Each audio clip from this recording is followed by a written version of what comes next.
Guys আজ হচ্ছে ঈদের দিন, আর ঈদের দিনের শুরু থেকে অর্ধেক দিনটা আমার কেমন হয়ে কাটলো সেটাই তোমাদেরকে বলবো এই ভিডিওতে। তো সকালের দিকে এসেছিলাম ঈদের নামাজটা সুন্দরভাবে আদায় করতে।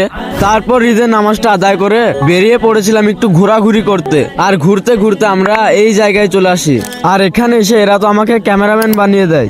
আর আমি ফটো বেশি তুলিনি, যা তুলেছি 20-30টা হবে। তারপর গাইস বাড়ি এসে খাওয়া দাওয়া করে চলে আসি রাস্তা দিয়ে। আর রাস্তাতে এসে সবাই বলছে আজ একটু লং ড্রাইভে যাবে। তারপর গাইস বেরিয়ে পড়লাম লং ড্রাইভে যাওয়ার জন্য। আর আমাদের গাড়ির তেলের অবস্থা খুব একটা ভালো নাই, তাই চলে এলাম আমার চাচার কিনা একটা পেট্রোল পাম্পে, দিয়ে 20 টাকা তেল ভরে নিলাম। তারপর চলে এলাম সেখানে যেখানে বিরাট কোহলি আর MS ধোনি বাইক নিয়ে স্ট্যান্ড করেছিল সেখানে। তারপর এখানে দেখে একজন আখের রস বিক্রি করছে, তাই শরীরটা স্ট্রং করার জন্য 1 গ্লাস আখের রস কিনে খেয়ে নি। আর আজকের এই অর্ধেক দিনের ভিডিওটা এই পর্যন্ত। আর পুরো দিনের ভিডিওটা দেখালাম না, কারণ এই পরে আমার সঙ্গে অনেক ডেঞ্জারাস ঘটনা ঘটেছে, সেগুলো দেখলে তোমরা আবার ভয় পেয়ে যাবা। আর হ্যাঁ, ভিডিওটা ভালো লাগলে একটা লাইক করতে ভুলো না।